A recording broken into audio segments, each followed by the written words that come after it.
Um, so what I thought I'd do, guys and girls, ladies, over the last few weeks, there's been a bunch of questions that have been really geared towards how to grow your business through agents, like, growing agent sales. So I thought, there was a bunch of questions last week. I've had a bunch of people that have sent me over a few things this week, outreach emails and things like that. And it's just been a consistent theme over recent weeks. And people are, I guess it's coming with the winding up of the Northern Hemisphere season, people have got a bit more time to focus on developing their business. People have, so many people have identified that it's really sales and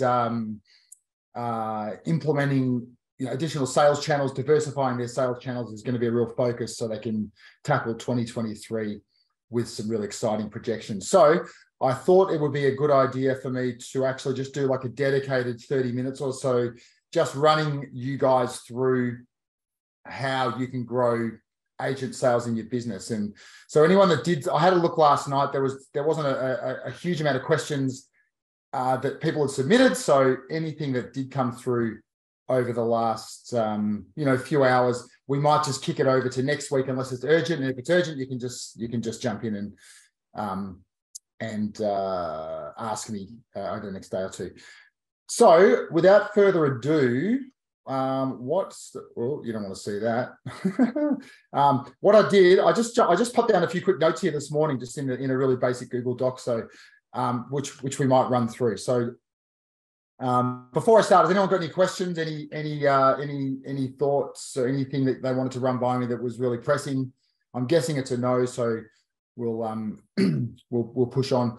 Oh, and the other thing I was going to mention, I've got Charles Odom, who I suggested coming on to the call, who I want to have a chat with him. He's got a really cool concept that he's been working on over recent months that I think is something I'd love to get behind, and something really exciting and honourable, which is all about supporting and empowering you guys as tour operators. So I just want to have a super quick chat with him towards the end of the call about what he's up to, and I think you guys will find it really interesting, and I'll just share that recording in the group as well. So anyway, growing sales through agents. Now, it's something like a lot of operators have had, what I find is a really common theme is that there's been a really strong over-reliance on just a couple of channels. Direct, obviously, people are really focused on growing direct sales, and OTAs are really the two predominant channels through which people grow their businesses. And I see over and over a really unhealthy reliance or over-reliance on those two specific channels. So, and people aren't really sure how. They're just, it's a bit overwhelming. They're a bit lost. They don't know how to grow their business through building agent relationships.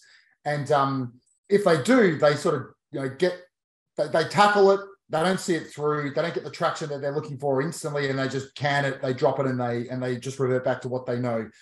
So I thought I'd just give you a bit of a step-by-step as how you guys could all, over the next 6, 12, 24 months, really have some success growing your business through agent networks. So probably a lot of you guys know this, but just to run really quickly through, I guess, the distribution chain. And this is like traditional. I would note that there's links that could come out of this chain at any point, okay? And I'll explain what I mean by that. So traditionally, you've got, like, let's call it Joe and Betty in New York, who want to go to, let's call it Australia. They go to their travel agent, and they again, this is traditional. They'll go to the travel agent.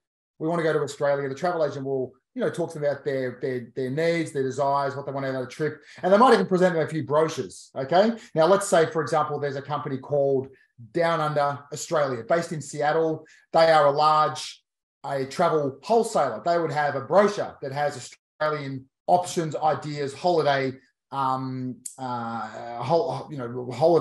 presentations, proposals, ideas. So that travel agent might buy their travel products through Down Under Answers, okay, as a large travel wholesaler specializing in Australia that serves the US market. That travel wholesaler would then use, like an inbound tour operator or like a destination management company, perhaps on the ground in Australia, who is going to look after the actual travel end to end. Okay, so that could be Southern Crossings Australia, a Sydney-based company that has customers who are travel agents or travel wholesalers who use them to look after their clients from the moment they touch down on Australian soil to the moment they depart. They look after everything that happens, hotels, attractions, touring options, and all those things, okay? So they would be the company that engages you as a tour operator to look after their customers, okay? And you are the tour, the activity or the experience, okay? I don't want to get deep into commission levels, but I'll touch on it briefly down the line. But ultimately, for you to be working with a destination management company or an inbound tour operator, or like a ground operator, you would generally be paying them a 25% commission, i.e. you've got a tour that's $1,000. They sell that tour for $1,000 to their customer, okay, and you get $750, okay? That's the way commission works. I can go deeper on that. But there's always links that can be taken out of the chain. So, for example, you could have a wholesaler that comes direct to you, okay? The wholesaler just might have a lot of confidence in their ability to understand Australian touring products, all right? They don't necessarily think they need to rely on the inbound tour operator. Or that wholesaler might actually have their own representative or small office on the ground in Australia, okay, cutting out that middleman and saving that commission level. So they, as a wholesaler, could book you directly. The travel agent could book you directly as well, okay? So Joe's High Street New York Travel might have come down to Australia 25 times and just be so across that destination, he knows it can book you directly, all right? So, and then Joe and Betty from New York, they might book you directly as well, obviously. So those links can come out of the chain anytime, all right? But what I say, and I will touch on this briefly, as far as rates go, there's for a lot of you in the all of you in the program, to price your tours to be wildly profitable.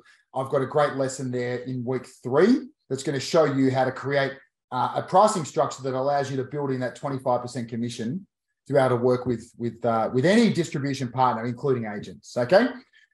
So that, and that's ultimately what you want to do. If you can build in a 25% commission, you can work with anyone on the planet, all right? And that opens up such a whole world of opportunities, especially agents, all right? If you're paying 25% commission to an OTA, sure as hell you can be paying that to an agent, okay? I will just really quickly say the key to having success with agents is all about relationships. You're in the relationship business, okay? If you can build great relationships, trust, and grow together, nurture each other, you can have a lot of success. So I will, and that probably goes on to this first point. So why agents? Well, a little bit of insight. And it's obviously really easy and useful to use my own experience there. So hopefully you guys can see that. I sold my business back in 2017. When I sold it, we were doing sort of close to around about $3 million a year in sales. All right. 37% of those sales were through travel agents. I call them travel partners. Okay. Agents, wholesalers, inbound tour operators. And that was the cornerstone of my business. That may seem like an over-reliance, but really you can break that down into probably 20 to 30 really good quality partners or accounts. Okay. So there's not really an over-reliance because that 37% was broken down into, a bunch of different agents serving different markets and things like that. So hopefully that makes sense. And back to, why agents? Well, to give you a bit of a sense of how valuable that was to me. So in the first couple of years I was in business, I was trying to figure it out myself. I was doing about 60K a year in sales. It was a grind. It was just me with one van. Couldn't really break through, okay? And I didn't have agent relationships. There was a few strokes of luck, some good advice, some great introductions, and I realized how important it was to grow my business through agents, okay? And I really doubled down on that between year 2 and 3. So then by year 3, I jumped from about 60K to 250K in revenue, all right? And then by year 4, that jump was even more significant. So I was doing 750K by year 4, and then by year 5, I was doing $1 million. A couple of years later, I doubled that to be doing 2 million, and then it was just on and on and on, okay? And the cornerstone of that was my agent relationships and the business that I drove through agents. And that's not what I wanted to show you. You don't want to see my tax debt. So that is some of you would have seen this report, but I think it's really powerful. Remembering, of course, as I told you, that when I started the business, I had no agent relationships. When I sold it back in 2017, probably 5 to 6 years after I really doubled down on building agent relationships, my top agent was sending me, this was 9 months of revenue in our financial year. So, add 25% to that. My top agent, Southern Crossings, was sending me about $260,000 a year in bookings. My next best was around 170, 160. So my top 10 agents collectively would be sending me about well over $1 million a year in bookings. All right. My top 20, probably about $1.5 million. So that's pretty cool. And for a company, and anyone is out there thinking, yeah, but there's no way, it's just me, running walking tours, or just me with one van running all the tours myself. Every single one of these relationships I've built, pretty much the first time that we came into connection with each other, I reached out to them, we were introduced. It was just me with one van running all the tours by myself. And I was able to build a relationship, start to see a trickle of bookings turn into a flow, and then a flow into a stream, and then a stream into a flood. And that's where we got to. All right. So I believe anyone has the capacity to get these kind of results. And what's great about agent business, agent relationships and bookings, well, as I mentioned, first of all, it's relationship driven. Okay. So once you have built the relationship and they have kind of taken you on as or one of their preferred suppliers doing what you do, your job's done. Ultimately, there's regular updates and training and stuff, but ultimately they just funnel all of their private tour bookings or their scheduled tour bookings or whatever you do through you. You're the man, you're the girl, you're in. Okay. Once you're in, you're in. All right. So you can just sit back while they're out there marketing, pounding pavement, marketing and promoting your tours and activities through their networks, their trade shows, their sales calls, all those kind of things. You're just watching the bookings flow. Okay. So, and that's the way it works. So it's once the relationship is built, ultimately, the hard work's done. Okay. So you can be assured that if you're paying 25% commission to an agent, the good ones, they're out there putting it to really good use, marketing and promoting your tours. And the proof will be in the pudding. And then the other thing is it's just consistent revenue. It's like the holy grail. Okay. So for anyone, let's say me, I could start every year through the back 5 years of my business with a guaranteed $1 million a year in sales. I could start every year with almost 99% confidence that group of agents would be sending me $1 million a year in bookings that year. So I could make really intelligent decisions. I could recruit. I could bring on new vehicles. I could do trade activities or marketing initiatives and things like that. So that, as for a small growing business, is like the holy grail. Okay, so that's the key. So what do they want? Because ultimately, if you speak to an agent, most agents, the good ones, will say, we're out there. We're always looking for new ideas, fresh products and experiences. We want to set ourselves apart. Okay. That's what the good ones will be saying. The not so good ones will be saying, I don't know what you're talking about, but you can actually convince them. You can sometimes people don't know what they want until you tell them. So if you're talking to an agent and you're sort of talking to them and saying, well, surely, someone in your position really wanting to reboot after COVID, I guess you're out there really looking for fresh ideas, new products and experiences, stuff that's going to set you apart in a really congested marketplace. They'll be like, hey, yeah, he's absolutely right. But the good ones will be aware of that. Okay. But ultimately the reality is that it's hard for agents. Some are lazy and some are just consumed with busyness. And it's really a lot easier for an agent to sell the same stuff they've always sold. Okay. Because if you're presented with a new experience, like let's say you're speaking to a product manager that you've reached out to, that you've met at a trade show, and they're like, wow, this is great. Kevin, I love these, this new experience that you developed, or, I didn't know that you existed over there in Banff, and we've always used the guy down the road, but wow, you're doing this and this and this. And that's exciting. The actual reality is a different story. They'd love to sell you, but what the product manager's got to do is then get all your stuff, learn about what you do, kick it over to their loading team, who could actually be the product manager in a small office. Then the loading team has got to get all your stuff into their system, your itineraries, your inclusions, highlights, images, rates. There's a process there. It takes labor, it takes time. Then you've got to train the actual people who are in the front line, who are speaking to customers, presenting itineraries and ideas and things like that. All right. And that takes time as well. So you're actually relying on all these layers. And then once everyone is right across your product, then they can start actually selling it. Because think about how hard it sometimes is for you to sell your products. Well, imagine if you're relying on someone who learned secondhand from a product manager in 10 minutes in a team meeting to be able to sell, you know, your product and experience. Okay, so they want your experiences, but then obviously there's a process. Okay, so what you need to do is set yourself apart. Give them a really compelling reason to choose you. Okay, so probably a good example I could use was my own range of tours. And I'll just jump over and grab those to kind of illustrate what I'm talking about.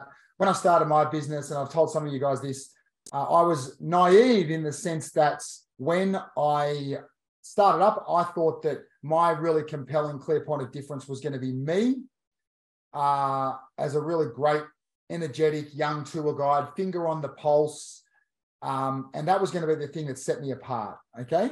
But what I soon learned was I just wasn't getting the traction that I was after. And I learned that, and the reason for that was my first range of tours that I offered was called my luxurious day tours. Right, they were lovely, and then a lot of agents continued to use them right throughout the time I ran MPT. But ultimately, there was no compelling, significant point of difference. You know, premium viewing options, luxurious touring vehicles, meals in the best restaurants. But ultimately, I was running, you know, private city sites, private Yarra Valley tour, wine tours, a private, you know, Phillip Island Penguin Parade that a whole bunch of other operators were doing as well. The Mornington Peninsula wine region, the Great Ocean Road Coastal Drive, but nothing really, really unique. So what I did, I went back to the drawing board after a few years and I completely up-leveled my experiences and I created what I called my collection of unforgettable journeys. Okay, so a collection of one-off, truly unique travel experiences. So immersion in the destination, interacting with locals, touching, tasting, kind of rolling the sleeves up, getting involved. Nothing out there in the marketplace like it. So a couple of examples, my Melbourne After Dark tour was how my Melbourne City Sights tour evolved. A day with a Melbourne foodie was, again, something completely exclusive to us and nothing like any other touring experience being offered in Melbourne. Like remote, you know, sort of coastal, regional wise, our ultimate Great Ocean Road replaced our full day private Great Ocean Road tour. And that retailed at something like, you know, $5,000 for a private tour for two rather than about $1,300. Okay. So my entire range of experiences up leveled, no one did anything like it. And one of there's a couple of really notable things that happened there. And I'm going to see if I can grab something for you. I think I downloaded it the other day. No.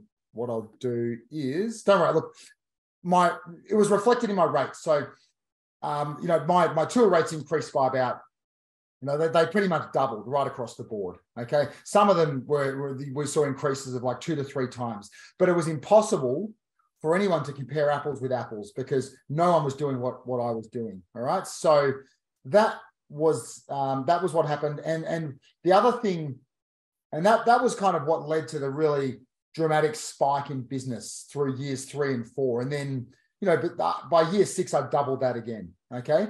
And there's a couple of reasons for the doubling in revenue.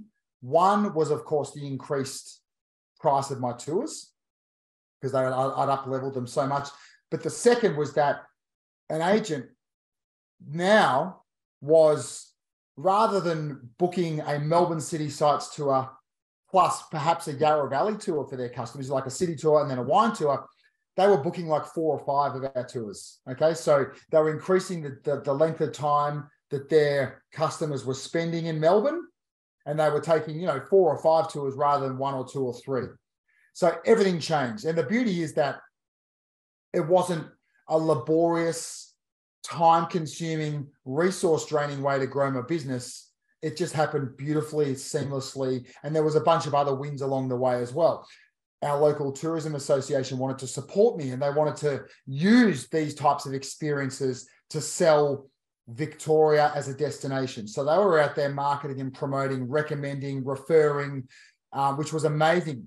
We got media opportunities. Media wanted to talk about some of the really cool stuff we were doing.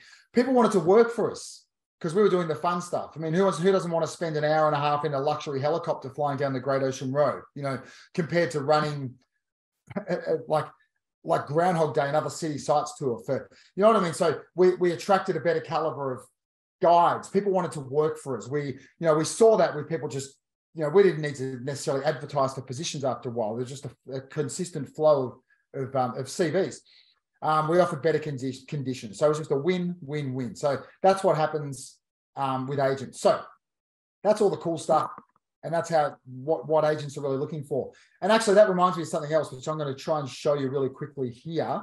This was just very coincidental and be useful for you guys to take a look at. Yesterday in the group, I just shared this post here, which is really, really useful and reaffirms what I had to say.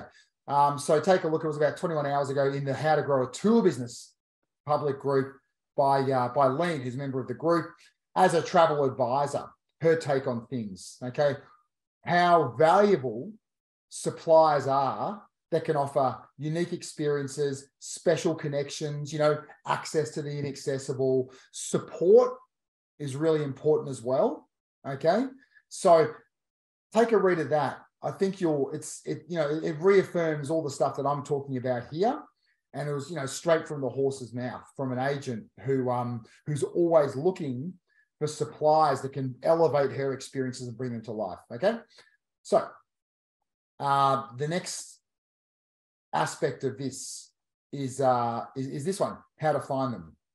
So there's a myriad of different ways. But I want to focus on tourism associations first of all. Okay. So the best and most effective way for you to identify the right partners for your business is through your tourism association. So for us, now I'm going to use my business as an example, and my region, my destination as an example. So, but most destinations will work fairly similarly. Okay, so we've got Tourism Australia, which is the governing body for tourism in Australia. So they're awesome, like really supportive, all kinds of resources. There's industry resources, there's market intelligence, there's tourism statistics. So they are incredibly valuable. And a lot of you will have tourism associations that are kind of similar. And the thing is, the reason I'm showing you this is because once you're creating or nurturing or building or starting to, you know, try to build a relationship with your tourism association, it's great to use an example of what you want. You know, this is the stuff that they're doing over there in Australia. What sort of stuff have you guys got that's similar to this? Okay, so that was really, really important. There's just a wealth of information and value. In every tourism association, there's people who work as let's call it something along the lines of the product team or product development. There's also business development. Oops, God, I'm a terrible typer. Business development teams. There's also the familiarization unit or familiarization team. There's also market coordinators. So people responsible for building relationships in specific international markets, okay? So they're kind of the people that you're looking for. So we had them. We also then had Visit Victoria, okay, which was, you know, the governing body for Victoria, my state, okay? And they're, again, fantastic. I'm going to show you some of the stuff that they created. And then additionally, we had regional tourism associations. So within the state of Victoria, we had Great Ocean Road Tourism, Phillip Island Tourism, Yarra Valley and Dandenong Ranges Tourism, Grampians, blah, blah, blah, all of which had their own teams, marketing and promoting their particular region. They had product development teams, business development. They had market coordinators or market liaisons, you know, dealing with international markets. They had you know, so your goal is to be building a relationship with each of those, the regional tourism associations, state tourism association, and your governing tourism body, okay? And for me, like I ran tours down the Great Ocean Road, Phillip Island, Yarra Valley. So I was always looking to build relationships with all of them. All of them have got opportunities. They've all got people who can help you. Okay. And with tourism associations, just remembering one thing and always remembering that they have a responsibility to help you. Okay. It is in their best interest. Better quality tourism products and activities and experience translate directly into a more robust tourism economy in that destination. All right. So some of you will have mixed reviews. Some of you are like, yeah, they're not helpful. Others will be like, wow, they're crazy helpful. And some, so you're not always going to hit the jackpot, but you need to be really consistent and really, annoying, for want of a better word, with your tourism associations, because they are your key to success with international markets and agents. Okay. So here's the sort of stuff that ours created, and I'm trying to think where I put these. Okay, a couple of things I'll show you. Okay, this will be good. So, and I'm going to put this into the program as a resource for two reasons. Okay, one is because it's really useful for all of you running tours in different destinations to see the kind of things that we had on offer for us down here in Australia. Okay, so this was our key tourism show for the year, the Australian Tourism Exchange. Okay, so this was a list of buyers. So all of the travel buyers that came down to Australia every year. Okay, now this is something that was created by Tourism Australia, and you could use this as an example for your tourism association when you're wanting to kind of articulate what sort of level of help you would like from them. Okay, so this is like a gold mine of information. You've got your index here, and it's done country by country. Okay, so all the agents from different countries who sell Australia. I'm going to try and just grab one example for you. We'll see if I can get down to something. I'm going to randomly hope here that we can find something of value. So every company that came down, this is what was created by Tourism Australia, their website, obviously, and a whole bunch of information about them, what they do, like they're in the luxury market or luxury mid-range, types of trips they cater for, average spend, and any other really important information. So you can use this to get some insight into Australia, and which could be used to kind of replicate in different destinations around the world. But most importantly, for you to go through this document, because just because someone sold Australia, they will have different programs and destinations that they sell. Okay, so you could find some really great connections through this resource. Okay, agents who do sell Australia, but who also sell different destinations around the world. So let's say these guys may or may not, but what you would do, you would jump on, and that's going to be a bad example. To be honest, I should have actually grabbed one great example. Let me try and go down to the US. That's Germany. It's such a big document. And I'm going to try and hit the jackpot with an agent that sells different types of destinations. You know what? I'm going to use a better example because I've got one lined up for you. But ultimately, you're going to find a whole bunch of agents in there. You're not going to find the right contact because they're going to be the Australian product manager. But what you're going to be able to do is find product managers, reaching through that website into that organization. You're going to find the USA product manager, or the Canadian product manager, or other product managers for your destination. So that's going to be something of value to anyone, whether you're selling Australia or not, and indicative of the sort of stuff that we created down here in Australia. The other thing I just wanted to show you is the kind of stuff that our state tourism association created. And I'm going to use this as an example here. So this is what Tourism Victoria, now Visit Victoria, my state tourism association. This is an example from 2013, but you know what? It'll do the job. So every year they created this event called the Victorian International Exchange, and they created a market report for every international market. So this is an example from the United States. Okay, so US visitors to Australia. All kinds of fast facts and information. I'm going to drop this into the program again for a few reasons. One, really interesting reading for all of you, especially if you're in Australia, but it also can be replicated. The information you find in this document can apply to different destinations. Okay, so what is the American visitor? What are the intricacies about the American visitor? You can gauge a lot of information from them. Okay, about the times they travel, about the best times to reach out to them, all that kind of stuff. Some really interesting information about the distribution chain. But then coming down here, and a lot of this is not relevant because it was such a long time ago, but this is the sort of stuff that they would produce for us by way of contacts. So all of the key wholesalers, all right? So this is, we were given information about, visitors to Australia, key information about the company, the product managers' details. And then this is a great example of someone, let's say, for example, you've got Abercrombie and Kent. Well, they sell multiple destinations. So you can jump in here and you can go into the website. You can find out who is the American product manager, sorry, the Canadian product manager. Go Worldwide. They've got a whole bunch of different destinations they sell. Australia is one of them. So for anyone here running tours in Italy or the UK or, different destinations, well, this company would have a program in that destination too.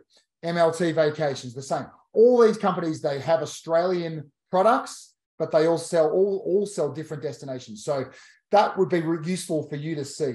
And so to reiterate, it's useful for you, to talk with your tourism association about the stuff you would love to get from them, because this is the way they do things down in Australia. Have you got similar types of stuff? Secondly, to learn about that particular international market. And thirdly, to just be running through here at the sort of companies that sell multiple destinations, and you might be able to jump into their site. You may be able to find the product manager that it relates to your destination. Okay, so that is so anyway, tourism associations is one really, really important channel. All right, then one question, Josh. Yes. Excuse me. When you're talking about tourism associations and you mean contacting them, would you also advise to join them if possible, or simply to approach them as a provider? Everyone's different. They're going to have a bunch of different ideas for you to join them on as a paid membership. Everyone's different. Okay, so but ultimately their job should be to support you. They will have memberships that you should benefit from. They will have free tools, resources. So, you would look at every opportunity and weigh it up. Okay. Okay. Thank you. That makes sense?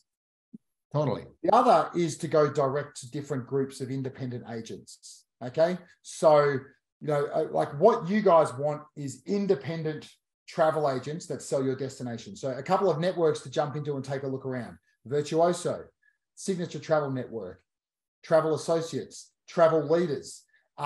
Visit USA, for example, has a whole bunch, if you're US based, a whole bunch of different, like inbound tour operators or tour operators within their network. So there are myriads of platforms for independent travel agents. Okay, so to give you a couple of quick examples that might be useful for you, and I've shown a lot of you these in the past. So let's say, for example, the Virtuoso agent network is a really good example. Okay, so in their network, they have got thousands of registered Virtuoso agents. You can come over here to their advisors page. You've got a drop-down menu. Let's say you chose the United States. Okay, you've got 6,000 Virtuoso agents in the United States. Every one of them has got contact info. Great. Every one of them has got information about them as an agent. Their specialities is in the style of holidays. They've got destinations. All right. So you're going to be able to find partners that you align with really, really easily. Okay. Another one could be like what have we got? Terrible typing. Signature Travel Network could be another example. Where have we got that? Okay. So you're going to come over here. You are going to be able to find hundreds and hundreds of travel experts that you can check out. You can see who sells your destination, and you're going to be able to find great, potential partners. I'm not going to navigate through the website now, but they're going to have interests. They're going to have destinations that they specialize in. Travel leaders would be the same. You're going to come over here. You're going to find agents near me, a part of that network of travel agents, independent travel agents who have autonomy in the products that they promote and sell. Look at that, like US wide. You're going to have agents all over the place. Each of them is going to have destinations that they specialize in and focus in. They're going to have specific types of holidays, action, adventure, honeymooners, like family groups, blah, blah, blah, food and wine, outdoor adventure, whatever it is. So that's going to be a logical one for you to find those different networks. There's travel associates down in Australia, if you're running Australian experiences. So again, I'm just showing you 3 or 4 of like hundreds of different platforms that you are going to find different, find your advisor. Okay. So what have we got there? We've got like, 300 different advisors. You're going to go in there, you're going to learn about them. So what I would say, we're going to get onto outreach in a second. Okay. My experience is this: the travel world works differently to any other parts of the world. So as an example, if I reach out to a corporate decision maker to start, selling, building a relationship with an event coordinator, they're cagey, they're not open. They're like, how did you get my details? Why am I on your list? Okay, that could happen. All right. The travel world is very different. Generally, agents have got a thirst and a desire to learn about new experiences. They just devour this stuff. All right. They're open. They're not too cagey. There's no wall up. They want to learn about new products and experiences. Of course, you need to be like, not generic and, hey, I found you, I thought you specifically would love to know about what I'm doing here. All right. Also, they've attended hundreds of different trade activities. They've got no freaking idea where what programs their contact details were in. Did they do that trade show with them? They don't know where you came across their details because they've given them out in so many different places. It doesn't matter to them. Okay. Generally, you're not going to have that same challenge with breaking through. Why I'm on your list? I didn't subscribe to you. How did you find, what I mean? That stuff doesn't happen when you're reaching out to agents. Does that make sense? Hope so. So it makes outreach a lot easier. So the other place, so there's a couple of different ways. Ultimately, I'm trying to show you ways to build a massive list. All right. Facebook and LinkedIn groups, another one. So lots of great examples, lots of really shitty examples as well. All right. So you need to find different types of groups through Facebook, through LinkedIn that are really reputable. They're not just like really crap groups where people spam and promote. So you got to look at the group rules first of all. Okay. So this one, it seems like that people are managing it. They have a desire to build a strong community. Okay. It's not a place to spam people. It's not they want to support and share, keep it professional. So read the group rules. Okay. You will find quality groups. You'll find a lot of crap groups, but you'll find quality groups. I just jumped in and found this one in 2 seconds. All right. But it seemed to me like the one, and it's always, you can tell, obviously you want a group that's got a lot of people in it. You want a group that's got really clear group rules. And then you want to check the thread of discussions. Is it all spammy and promotion, or is it people reaching out for help and sharing things, that are valuable? That's the question. All right. And when you're doing that, what you do not want to be doing is just spamming and promoting your tours. Okay. What you want to do is start conversations. Hey guys, I'm new to the group. Wondering who's out there who sells Canada as a destination. Anyone out there who does like adventure and outdoor activities?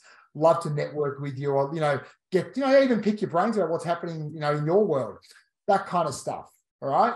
You don't just want to be spam. Hey, come and join my. You know what I mean? Like that's, people don't want that. They don't listen to it. Doesn't resonate.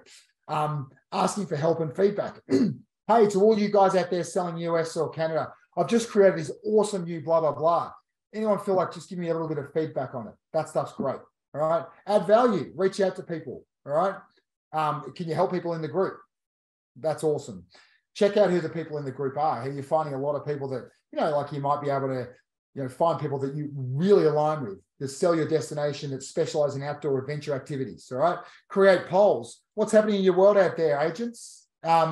Who's bounced back? Who's selling a lot of blah, blah, blah? Who's, you know what I mean? Like, that's the way you're going to start creating relationships. You're going to find people that you align with. You're going to start.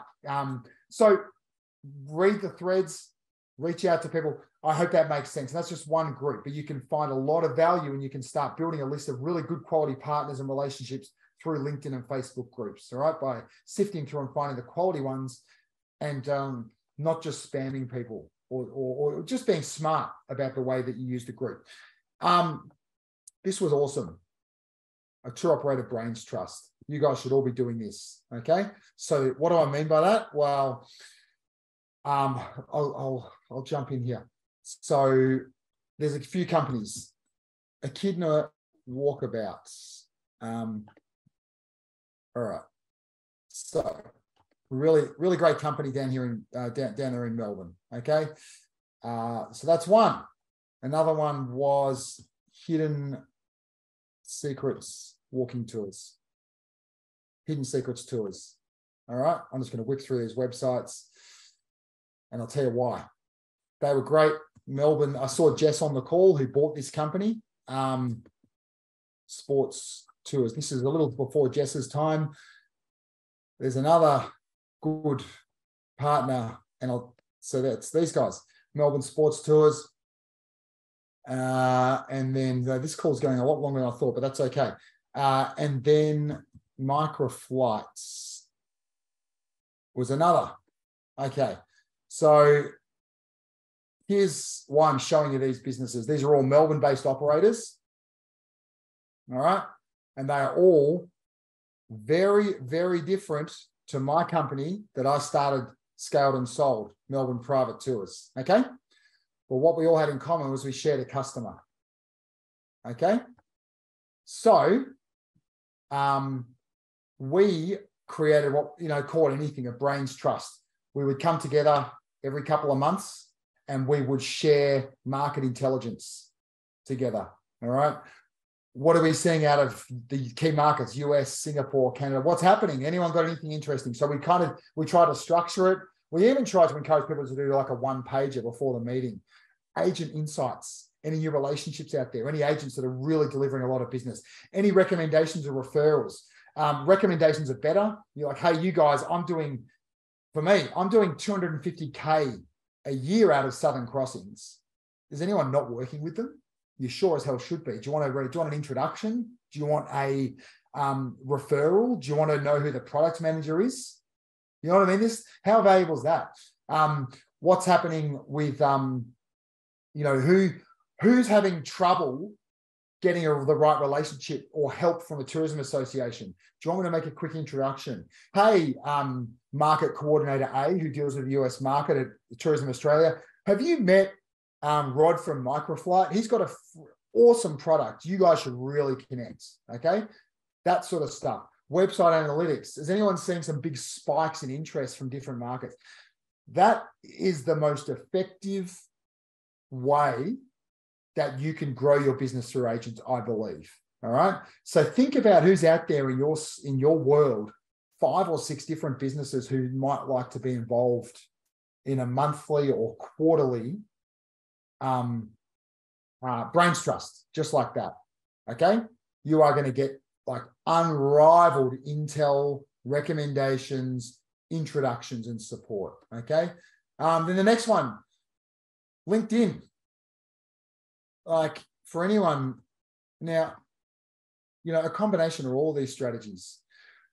All right. So let's say, for example, let's search products manager. Whoops. USA. So if you're a USA-based tour operator, just start sifting through LinkedIn and you are going to find the people who are responsible for contracting products. So let's go over here with people. Just start going through it. So who's Nina? She's the destination manager, Pacific and USA.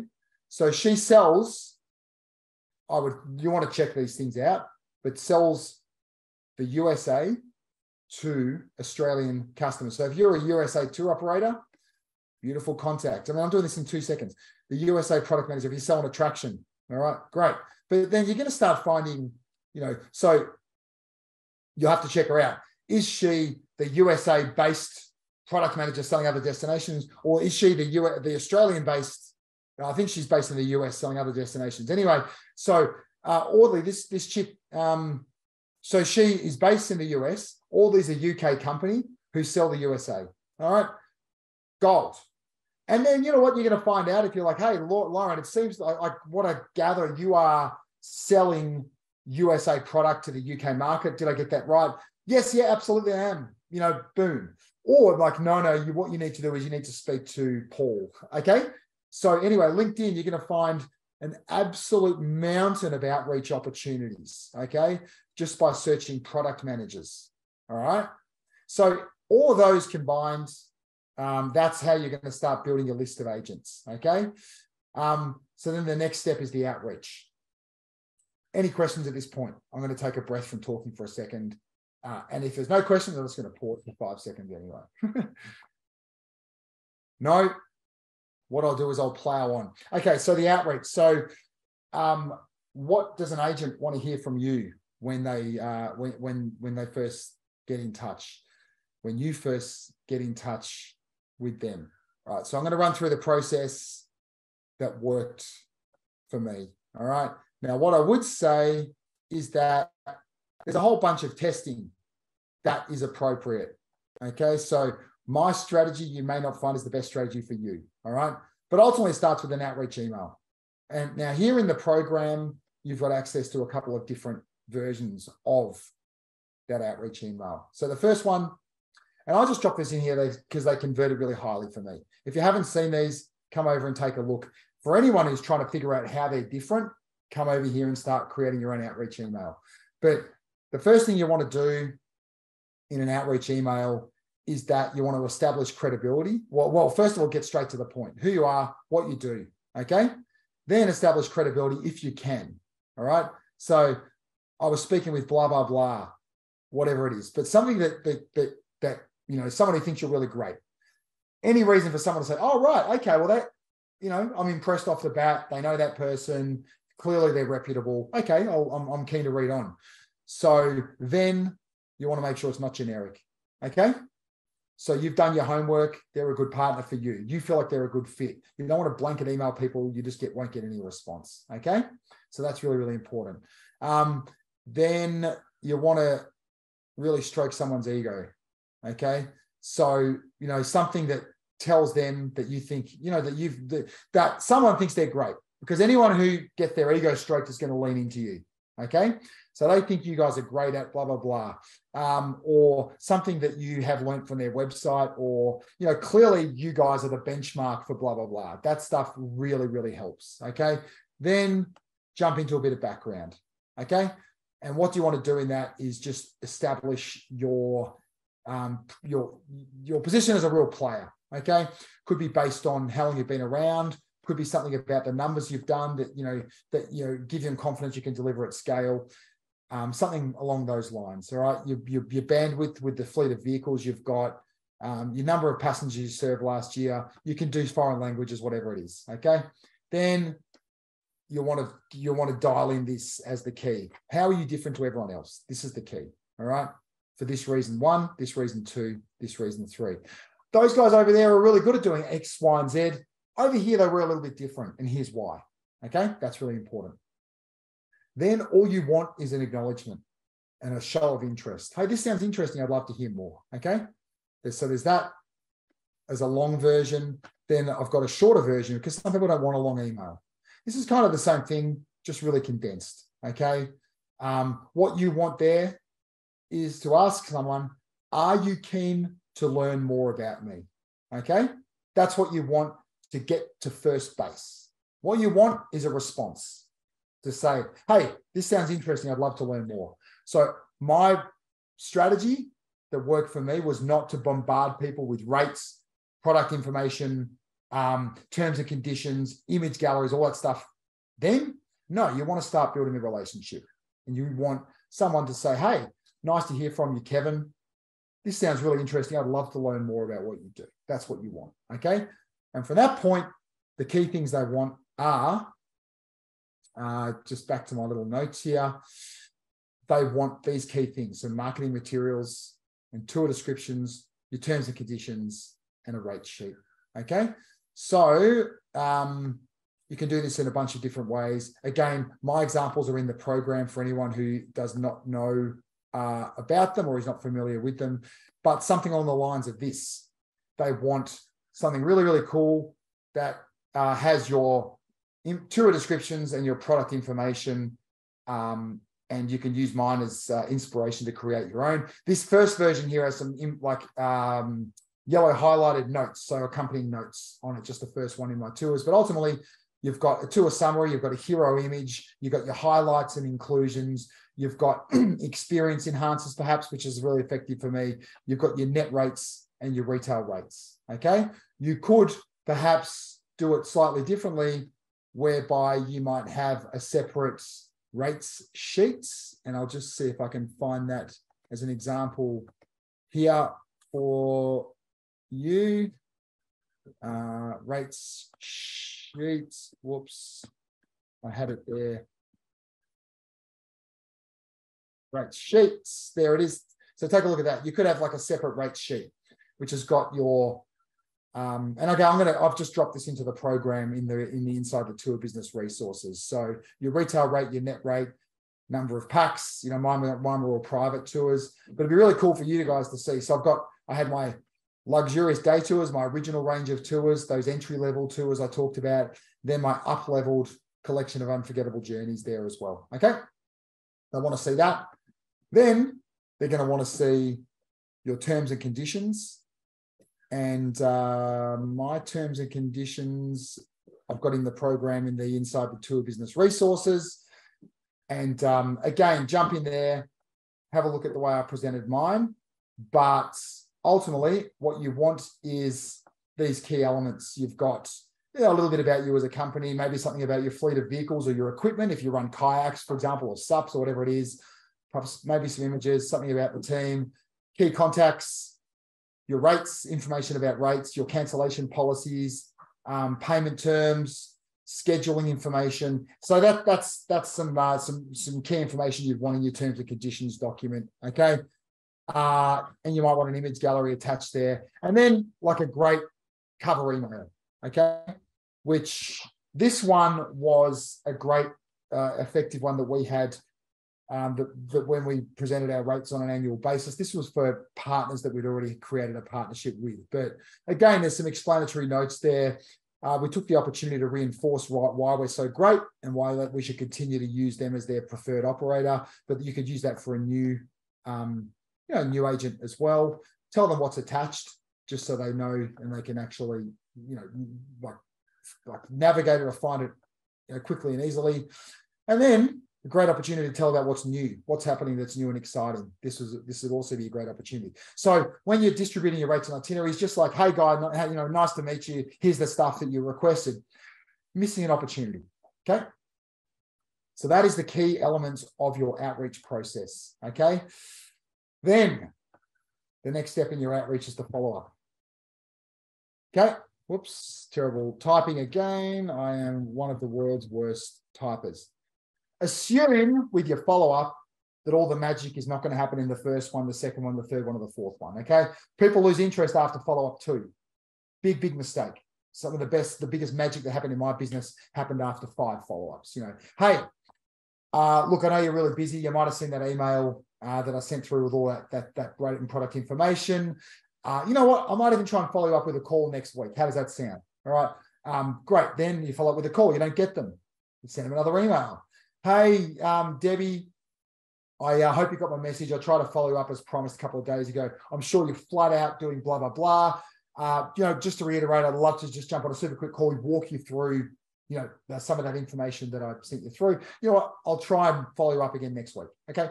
5 follow-ups. That's fine. Because on the fifth one, you're going to get an email from Debbie saying, oh my God, I'm so sorry. I've been out of the office for a month on the road. This looks amazing. Let's have a call. Okay. Because someone it's ego. Because someone doesn't answer your call doesn't mean they don't want to hear from you. Okay. They're just busy like everyone. All right. Never get pissed off. Never get your nose out of joint. Like, hey, clearly you don't want to hear from me because, you haven't responded to 5 emails. It's not all about you. Okay. All right. So be prepared for 5 follow-ups. Email with a promise of a call. Call with a promise of an email. Email with a promise of a call. Boom, boom, boom. Until someone takes notice of you. Okay. Always apologetic, always mindful that they're very, very busy people. Does that make sense? So the next thing you want to do is training. All right. And a familiar. So what you'd like to do, if it's feasibly possible, get someone on one of your experiences. Okay. So if you're working with an inbound tour operator, training, then you want to get someone from their office on one of your tours. All right. That is the number one most effective way. Nicola, if you're running a small, if you're running walking tours, you're like, hey, what I'd love to do is grab you for an hour and just give you the best of the best. Okay. Just a little indicative taste of what it's like to tour with Yellow Shoes Tours. Doesn't need to be the whole thing. Okay. Mm-hmm. Not going to go and sit down and do a 5-course degustation at $300. Okay. But you're going to give them that little test or taste of what it's like to be on one of your tours. Okay. If you're running scheduled tours, it's a lot easier. You can just stick someone in your vehicle. Okay. But how can you give someone a taste of what you do? All right. Without blowing the budget. That's the question. Okay. So that's that. And then the training. Well, the first thing you want to do is you want to create a training presentation, which could be like an accompanying presentation. And what I mean by that is, so start working on a training presentation that looks like this, but think about, okay, so it could look like this, but then you're going to condense this into like 5 bullet points. Okay. So that's that. But also all of the important stuff, because an agent needs to learn, how do I use you? What's important? Think about everything an agent might need to know to sell what you do. Okay.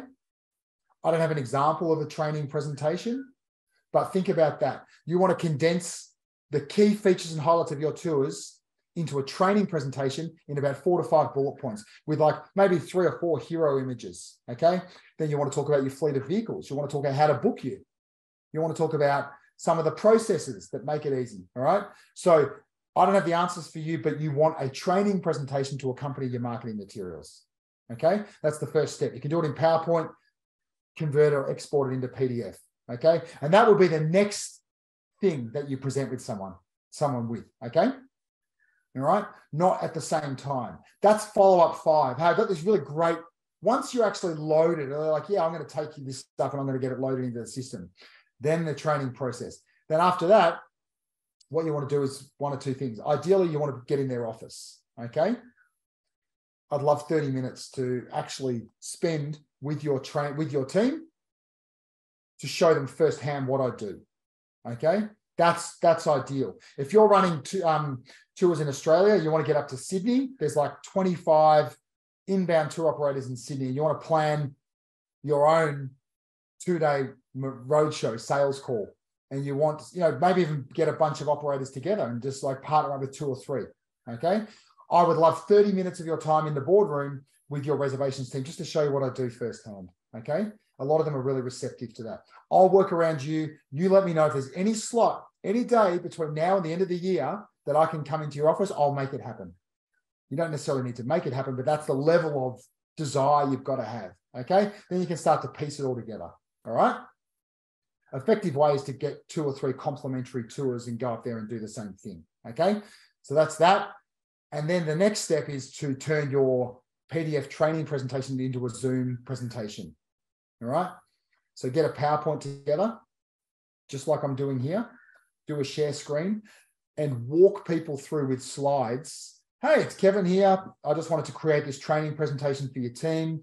I thought it'd be really effective for you to learn a little bit about me, about my tours, and about how you can book us. All right. So tiny bit of background, couple of minutes. This is who I am. This is what I do. This is what I'm passionate about. This is why I launched, Banff Day Trips. Okay.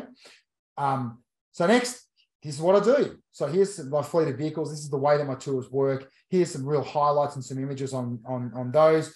And ideally what you want to do is do that in a live session. You can invite 50 different operators to that and do it live for 30 minutes on a Thursday in 2 weeks. Okay. With a Q&A afterwards. Or if you're trying to build in confidence, just record it, edit it, and just give that as a training presentation to an ITO or to an agent, okay? That'll be hugely valuable as well, all right? And then if you do all that, boom, you're going to build a 7-figure business. Bang, easy as that. Any questions? So I think that that is enough of a download for one day. That, I didn't use that strategy first of all. I kind of grew it, evolved it, refined it, improved it. But if I had my time again and I had the resources, the bandwidth, I had some people in a sales role who could help me with this process, that is end-to-end what I would do if I wanted to start driving $1 million a year of sales through a bunch of agents, okay? I'm going to just take questions. And what I'm actually hoping more than anything is that I can marry up those two recordings from the first and the second, and to bring it together in one. But I want to jump over to Charlie in a couple of minutes. So to hear about what he's got going on with Painted Circle. Has anyone got any questions for me just for the immediate on agents, how to grow agent business? I'm going to take this recording and drop it into the members area as well with some of those resources that I talked about that aren't already in the program. But questions? No? All right, so covered it all off, I hope, and I hope you guys have all got like a strategy now, like a step-by-step.